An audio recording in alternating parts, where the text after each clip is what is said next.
Welcome to our new podcast, Deep Dive, where over the next few weeks we will be talking all things business, but deep diving into the new book by Stephen Bartlett, 33 Laws of Business and Life, with myself, Sian Horn, and the fabulous Pamela Walsh. Amazing. Pamela, let's start. So tell me about your week. What have you been up to? Oh, my week is full of, I can't really talk about a lot of stuff at the moment, but you know what's going on in the back end with me. So I am speaking to solicitors and tax planning to sort out a big contract that I'm negotiating at the moment. And it is making me want to cancel everything and not do it. You know, when you get to that like snail's pace of things and you're like, it's big and stretchy. I don't want to do it anymore. We'll just cancel.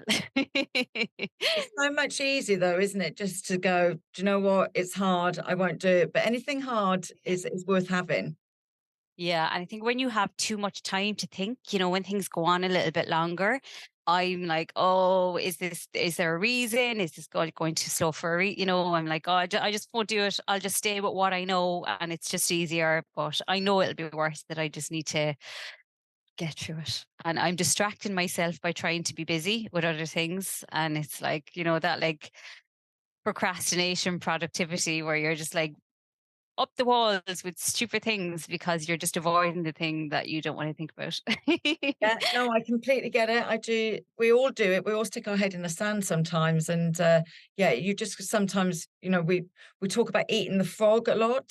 Mm, You know, and for anybody that doesn't know, eating the frog is like just doing the crap thing first, get it done, get it out of the way. The sense of achievement by doing the stuff that you hate and getting it out of the way it's worth it, and that gives you the energy then to do all the stuff that you love. So I've had a bit yeah. of a mad week myself. I've been at a lot of launches this week for a lot of businesses, which has been amazing. There's lots of new laws coming out. A lot of you will know I kind of sit both sides of the fence when it comes to social media. I do a little bit of influencing, but I also use a lot of influencers with clients. Yeah. There's new laws coming out, which I think will tidy that up. However, I'm a little bit worried for the small businesses that I work for that might do a lot of press drops. And in Mhm. the hope that people will talk about their businesses. I think that kind of thing is under a bit of pressure. So yeah, no, a really successful week, a very busy week. And I'm starting to plan now for 2024 because I don't want to be as busy next year. I promised myself during those Yeah. 2 weird years that I wouldn't go back to the madness. And without a doubt, in the last 8 months, I've gone back to the madness. So I'm really Yeah. putting some boundaries and some manners on myself at the moment and working out what my schedule will look like for 2024. And I just got to stick by it. Same, yeah. I need like literally I had a strategy call yesterday now, like a big client of mine, and like they're even external accountant trying to put a strategy in place for them. But I need to do it as well for myself because I know like certain times will be limited. So I'm very shiny object. Oh my God, I'll go do that. That sounds amazing. But I have to plan. And the only way I think to keep that space in your time is planning and really being just, you know, but I think plan enough time as well that you can get a little bit distracted in it. Because if you're too strict and regimented, you won't stick to it. But if you plan for little bits of like, oh, this is unplanned time to do what I want with, I think that's a kind of a better balance that way. I'm good at that. Like I never book anybody in on a Friday. However, by the end of the week, I always have things I need to do on the Friday.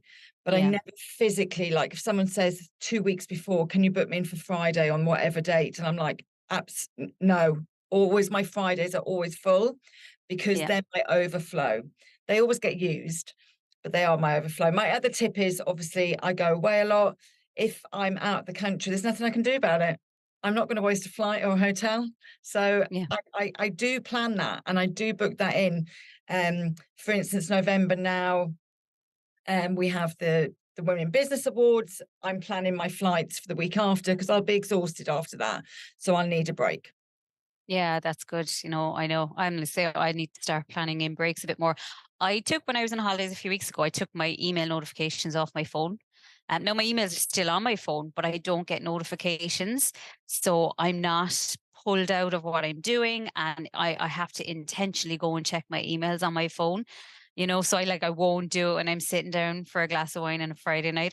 I did that a few weeks ago, and I was like, what did I do this for? Because it's like a natural reaction. But I definitely think that I haven't put them back on, and I'm not going to, because I don't need to be accessible 24/7. So I can make the decision then when I check my emails.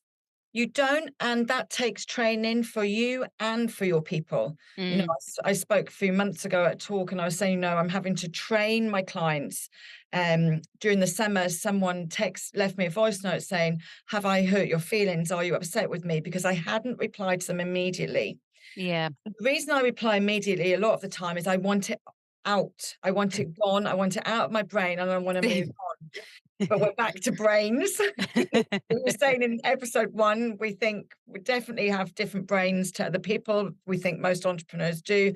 But yeah, so I need to dump it. I need to get it out of my brain. However, it's done me no favors. So Mm, recently, now I don't have my email on my phone. In fact, it only goes on my phone when I go on holiday because I don't want to take my laptop. I don't have WhatsApp notifications. I don't have social media notifications. However, I need to do some serious work with myself. I was on social media for 9 hours yesterday. no. Um, Now I am running 4 other platforms for 4 other people, but it's not good enough. And you have you 2 pages now. So yes, I decided this week to separate my pages, or last week, depending on when this goes out, um, just to test. So I've been asking people on my social media for such a long time, and because I do, as I say, I do a lot of business on there, but I also do a little bit of influencer work for certain brands. Mhm. Um, I always thought it could be a bit confusing for people. I didn't want to niche down.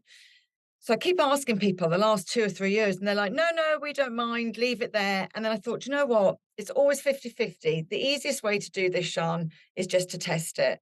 Yeah. So yes, I've launched SCH_solutions, which is now my business page. And every day I will just give a little business tip on there. And I'm going to see how it goes. I'll give it 90 days to test. And if I think it works, I'll leave it as so. And if I feel that it doesn't really work, then I will just close it down. Hmm. I must talk to you about the Insta site as well. Might work if it doesn't work for you. Something like that from a business perspective. I'll show you her stuff later. We'll Oh, I see. don't know her. Yeah, it's she's the Wolf Co. She's a Canadian girl. She sets up she's like manual to do it. You can do it yourself. She'll come in and do it for you. She's different like price packages. I'm going to do it on my own next year. So basically you set your Instagram up like a website, and then you just post true stories. But your website is like who you are, what you do, who you serve. Kind of like you can do it for product based, service based. If you're not the type of business going to be continuously creating, if you're not a content creating business, and then you'll just post true stories. Because I think I post mostly true stories because they're so much easier. You can just pop on, say a few things, have a chat, get off again. But I think the grid is very curated, and you have to really think about it, play around in Canva or whatever. If you don't have time for that, an Insta site is kind of a good from a business perspective, not Yeah. from an influencer. It wouldn't work, I think, for your Shan Horn stuff because you do need to be, Yes. creating your reels and doing all that. But on the Insta side as well, I think you can create reels, but post them to your reel grid. So they'll still show up on the normal flow of things, but they don't show on your on your main page of your Instagram. It can look really really aesthetic and really well as well. It's Okay. definitely a different way of using Instagram. So I think we need to have a good look at this, and we need to discuss it next week. So Hmm. if you know me, you know I'm not curated. So things like that don't bother me. Um, because I don't believe like for me, it's all about authenticity. That's not Same. how I live my life. I'm not polished. I never have been.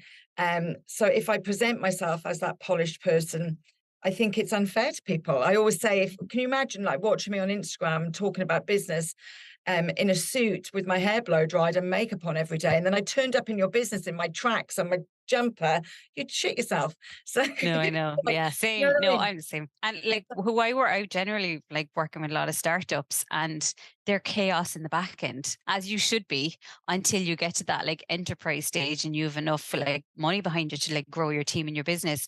But yeah, I think there's a lot of people presenting themselves as perfectly polished and everything is streamlined and automated and flows well. Nothing is like that in the real world. Always madness behind the scenes, but that's what makes it fun. We wouldn't do it otherwise. Good, how boring would it be? I know. Yeah, yeah.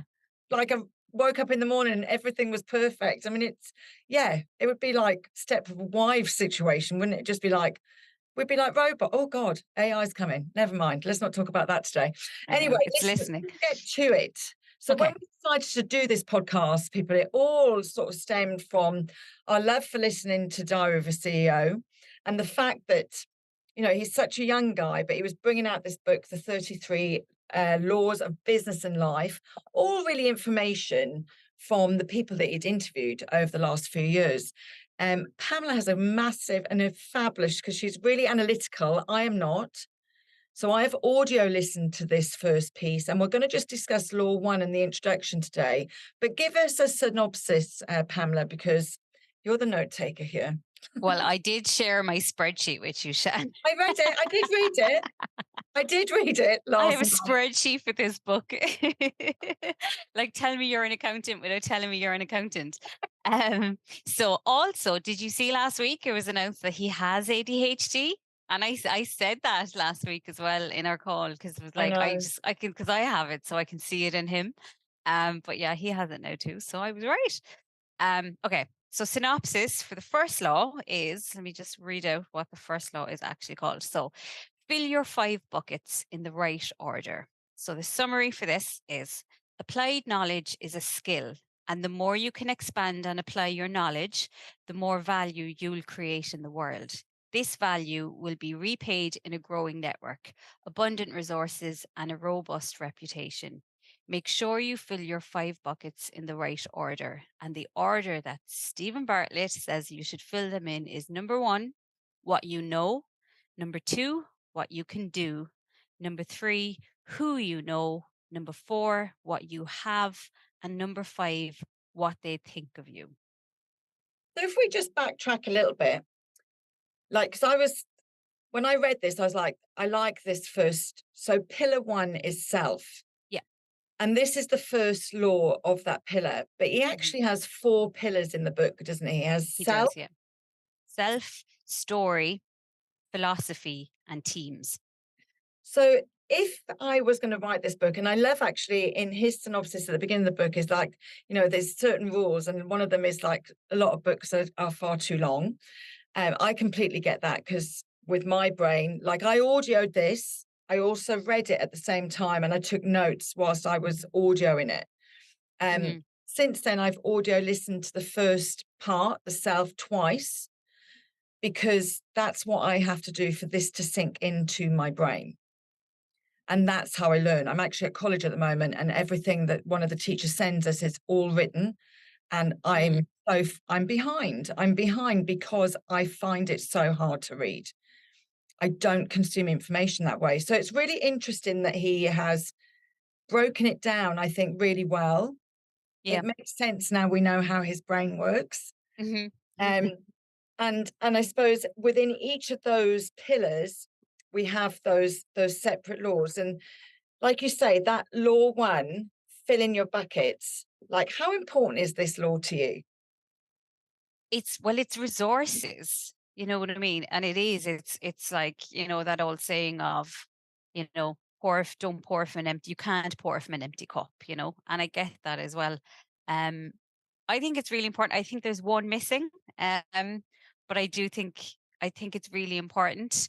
I think um I remember years ago when I was like really kind of starting to kind of come up in my career, I was going into a job and I had this wobble of, imposter syndrome, sitting down and chatting to my dad, who was like, what if I don't know how to do everything? And he was like, you're a qualified accountant, you've all this experience behind you. And and this was now about 10 years ago, he was like, you are now educated to a level that you can just figure things out. You have the tools and the skills to figure things out because of how you've been educated. So, in my head, from that, because of the resources I have in my brain, the skills I have, everything I've gone through, traumas, Yeah. everything is just figure outable. And that's kind of my motto. Like I'll just figure it out some way or another because I figured everything else out. So that goes on what you know and what you can do. Which is your first bucket, basically. Mhm. I couldn't agree more. You know, like working as a mentor, when I've got that hat on, it is all about what I know. It's all about the mistakes I've made. It's all about the experience that Yeah. I've worked on, and all the different businesses. It's about nothing else. But for me, I think what's always been really important, it hasn't mattered to me what industry I'm in, I always have to know everything about it. So, Mhm. for instance, when I ran a beautician salon, a spa, I went to Galligan's to do beauty therapy. I do a lot of social media now. I'm self-taught, so I'm back in MTU just because I do think the Irish have a bit of an obsession with the cert. So Yeah. I just get the cert. It makes people happy. It doesn't give me much joy, I've got to tell you, but if it makes people happy, I'll go and do it. I've coached people all my life. I'm a qualified coach. It's another certificate. Brilliant. Are they all necessary to me? Personally, not to me. It doesn't change my knowledge or what I know, because all of these things have been practical for me. I've learnt along the way.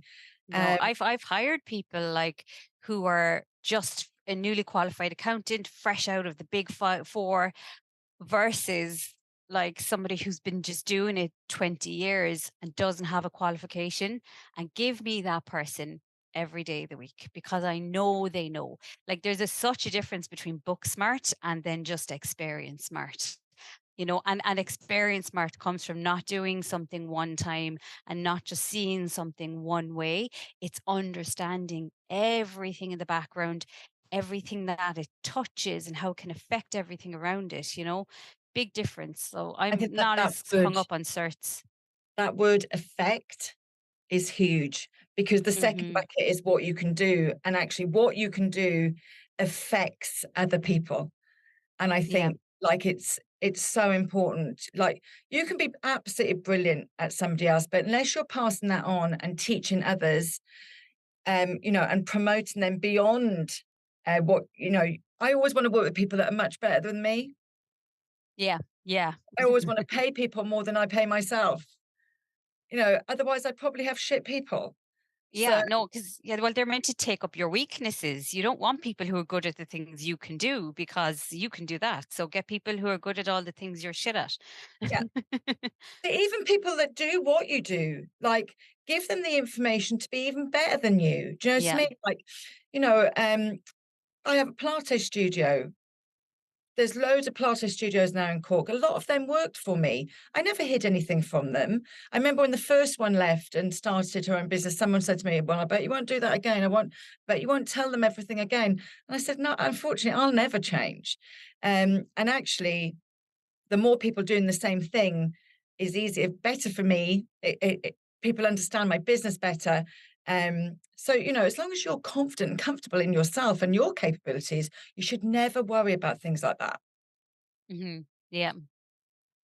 So the third one is my favorite one. And funny enough, when you said like you weren't sure about the way the bucket's in order, when I have to say, I don't know if this is an Irish thing, because the bucket order is obviously, what you know, what you can do, who you know, what you have, and what they think of you, right? So that's reputation. I have to admit, sometimes in Ireland, I felt that bucket two has come before what you can do, which is the who you know. And then I was thinking about that and I was like, look, it is true to an extent. The who you know is so important. I am a professional networker. Hmm. I know a lot of people. It is important for me to know a lot of people. And the importance of that doesn't always come to fruition until you really need it.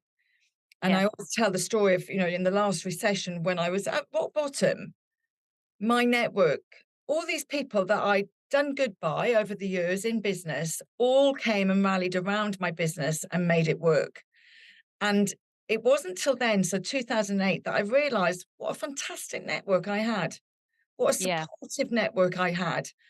And I remember when I thanked them all, they all said, "But Sean, you did this for us. You did this for us. You did." And I'm like, amazing. So who you know is so important, and who you surround yourself for me is like top of my list. it is. It's very important. I wouldn't be where I am today without it. Like, definitely. Because even when I started off in business last year, like, and I always talk about selling, like what I'm doing. I'm not really selling because I kind of haven't had to.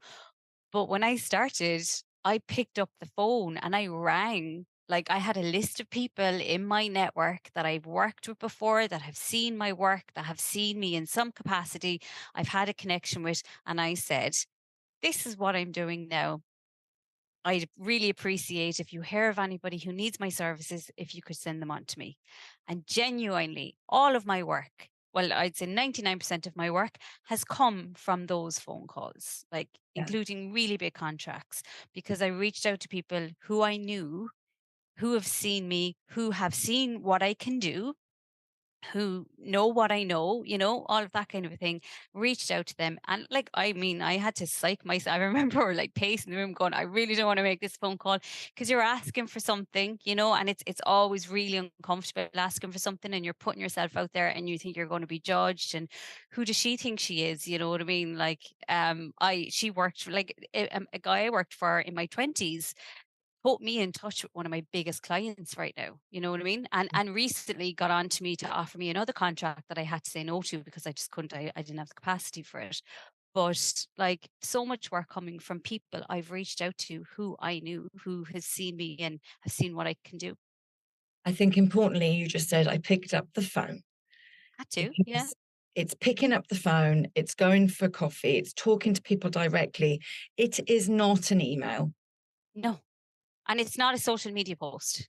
No, it really isn't. Like I say to somebody, "Have you outreach?" And they're like, "Oh yeah, I said it in my stories on social media." And I'm like, "That's not outreach." No, Do you know what no. I mean? That is not. And or have you asked that person? Yes, I sent them an email. That's not. Email is like, I still find issue with email. Like I don't even like the phone actually. I was using FaceTime well before COVID because I want to see people's expressions. I have one Mm, of those faces. You will know straight away if I think it's good or bad. I'm the same. I have Botox and these two lines between my eyes because they give everything away. And someone said to me, "Don't have Botox there, Sean. They're your intelligent lines." I went, actually, they're what the fuck are you talking about, They're lines? your negotiation lines, Shan. You're giving They're away your very, cards. they're very deep. Because I spend a lot of time going, hang on a minute, sorry, say that again. I've got to work this out. Because I play devil's advocate a lot in my roles. I do, yeah, Um, yeah. so yeah, so for me, like, understand relationships. Relationships are no different online or in person. I don't want an email with an ask. I don't read long emails. We'll have that conversation another time. But no good news came in a long email. No, It's either I can't do something or can you do something for me?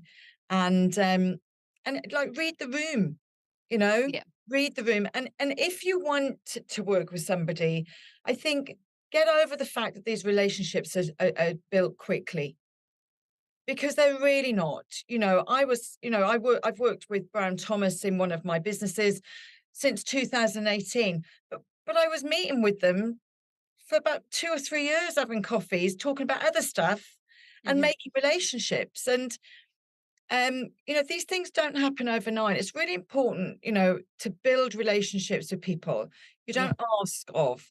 So yeah, I mean, the other thing, obviously, look, I'm the founder of the club. We spoke about the club briefly in episode 1. So important, though. I'm not telling people to join the club. I'm telling them to join a network. and yeah, I know, Yeah, yeah, go and find one. I joined every single one when I moved to Cork City. I didn't know anybody. I joined everyone. And then I found the one. And I found Network Island. And as soon as I went there, and I went, oh my God, I hate networking because I hate it. I hate putting myself out there. Who doesn't? And so I got a job. I joined the committee. I stood in the door every week. I was used to that. Ran nightclubs for years. I did the door. It was great. So find what works for you Yeah, yeah, and give them all a try. There's no right or wrong or reason. So, but find one.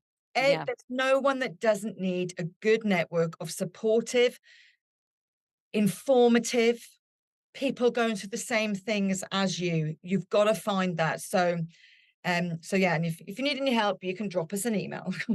But Yeah, but depending on your business ask as well. I think if your services aren't like low cost services, if they're mid high range services, nobody's going to commit to paying thousands of euro on a 15-minute discovery call. Like you have to put in the like I've had so many coffees with people and something might not come of it, something might come in 2 years time, or they might like mention me to somebody else. But like there's a lot of like thoughts out there that you should be paid for every minute of your day. No, there's a lot of free relationship building and going out and having the calls and figuring stuff out together before you sign a contract and it gets onto. But that's real business. That's how it's always been done. 100%, 100%, and it needs to continue. The fourth bucket, you know, I think this comes down to, like I always say, my network is my net worth, and this is resources, like what Mm, resources you have. A lot of my resources, if they don't come from me, they come from people that I know. And I same. Yeah. Yeah, and I think that's a real pride point for me, and I know it is for you, that if someone comes to me with a question, if I can't answer that question straight away, which doesn't happen often, I can send them to the person that can. Happened to me last night. I literally got a voice note last night at 10 o'clock. Of course, me answering my phone again. But somebody wanted something done in a certain way, didn't have a big budget, were trying to figure out how they could get it done. And I literally this morning found someone for them, sent them on, and now they're going to get what they need done in a basic way according to their budget.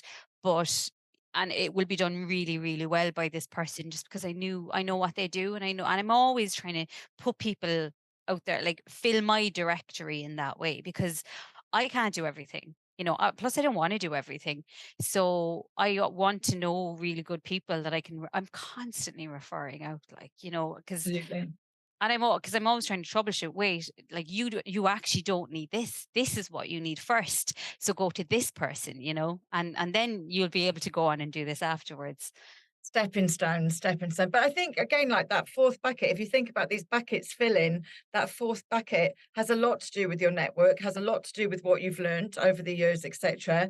And all of those four buckets together, I think the final bucket, which is obviously what people think of you and your reputation, your personal brand, they call it now. It's always been reputation for me. Super important. And yeah, I mean, I know a lot of people that, I always say, when I leave the room, what are people going to say? Yeah. Yeah. You're as That, good as your last piece of work. and you really are. And I think there's two things there for me. Like sometimes people ask me to do things, and I'm like, I can do it, but it's not really what I do.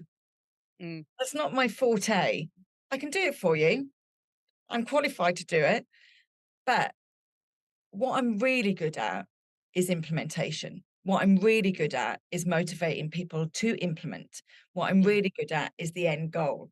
Um, Putting together spreadsheets to get you there is not my forte. However, I've plenty of templates. Do you know what I mean? Yeah, yeah. So No, I can you do you it. get it done, but it's not your speciality. And yeah, Yeah. I feel like that too. 'Cause when like it was actually last year, there's a girl got on to me, and I don't really do bookkeeping anymore, and like smaller level, like I'm kind of moving out of it now fully. But I did some bookkeeping for just a girl that came to me, asked me to do a bit of bookkeeping for her. I did bookkeeping. I'm not doing tax returns. I hate bloody tax. I'll do VAT, but I don't want to do tax returns. And I referred her, like I always do, onto I gave her three different people with three different budgets for tax returns. So she picked one guy that I sent her to, and I had never had a conversation with this guy before, but I've just seen him online and I knew he was good. I knew he knew his stuff. So I was like, I'd be comfortable referring you to him, referred her out. He didn't know me, nothing came back. About 6 weeks later, I got a message from him one night going, "Oh my God, I've seen your accounts. They're immaculate." And got on to me. And I've since done work for him and created things for him, but purely on the basis of him, my work making his life so much easier and him being impressed with what he saw.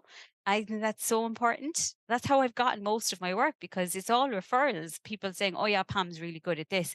You should go and, get her to do it for you," or whatever. I think it is harder for people like myself, coaches, because a lot of what people are paying for is in our head. Hmm. Especially as a mentor, definitely. Would advice? Actually, as I was driving here, I just spent 20 minutes on a call with a client who's in turmoil. Doesn't need to be in turmoil, but it just needs to be talked through. And looked at the practicalities of what she was going through. I think it's much harder to put monetary value on that sometimes, Mm. because you don't see the outcome until the end.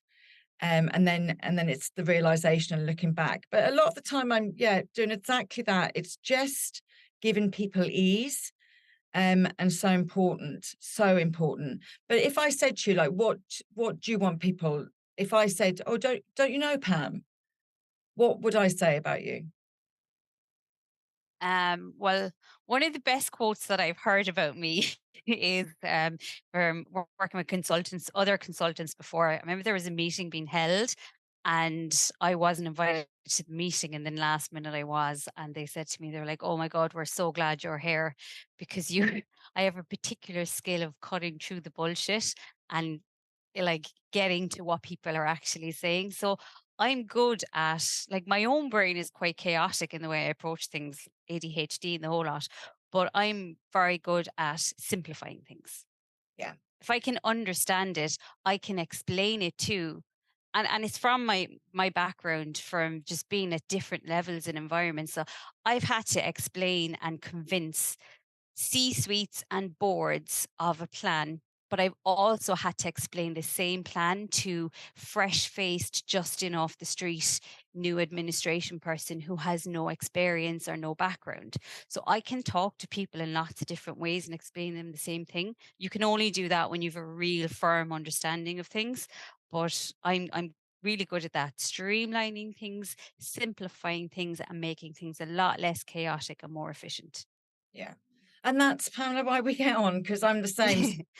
Solution, all I want is solution, and the Yeah. quickest way to get there, and that's normally just by simplifying things. I want people to remember me as kind and a great connector, Mhm. that didn't keep things to myself, Yeah. because I think the more you can share that information, the easier it is for people moving forward. And hey, none of us have the time to be everything to everybody. So No. if we can pass that information on, I think it's a really good thing. Yeah. That was law one. And, Can I just add, I think yeah. there's one other thing that Oh, he's yeah, missing. you think there's a missing one? So I think what's really important in this is what you think of yourself, what you really think of yourself. Yeah, And I don't like the whole mindset thing or whatever, but like self-awareness and knowing what you think of yourself underneath it all when you're alone and everything is gone. If you know belief in yourself and you don't think you can do it and you don't think you're good enough, it's going to affect everything else. and that's a really hard one as well, and Mhm. yeah, definitely a missing bucket actually, because that is so difficult, because we have to remember that most of the things that we have hang-ups about are things that were said to us when we were very, very small, Totally. Yeah. or young, like I might, I have a problem with the written word. I hate reading, just hate it. But I was always crap at it. But I was always told I was crap at it too. And I put something up the other day actually on my Instagram, and I said, watch this video and then watch your words, because words are so important.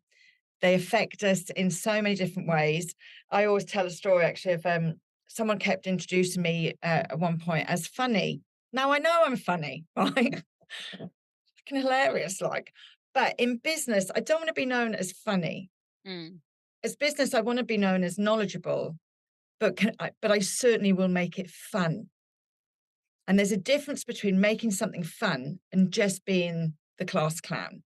Oh yeah, yeah. I will always make light of all situations. When I do, I was emceeing a really serious talk the other weekend, and you know, you needed to cut the atmosphere. It was very serious, so I needed to come in and just cut that and just lighten the load for people. But yeah, I want, being known as someone that can make business fun is perfect for me because it should be fun. Because if it ain't fun, you shouldn't be doing it. No, because it needs to be sustainable. It goes back to like we all talk about sustainable businesses and having like solid foundations for growth. But if you're not enjoying it, like that's not sustainable at all. You're just going to hate every second of it, you know? And we only get one Absolutely. shot at it. You only live once. So, like, you need to make most of what you can. 100%. So next week we're going to be doing Law 2. Also, Pamela, I got a little text today from someone who wants us to look at their business next week. So we're going to be doing that. And yeah, look, I have an absolutely amazing week ahead. What is in store for Law 2? What is Law 2? Law 2 is master it. You must create an obligation to teach it. Oh, we were just talking about that. Fabulous. Rightio, I shall see you next week. Thanks so much. Bye. The music used for the opening and closing of this podcast is titled Pleasant Porridge by Kevin MacLeod. IncompeteTech.com.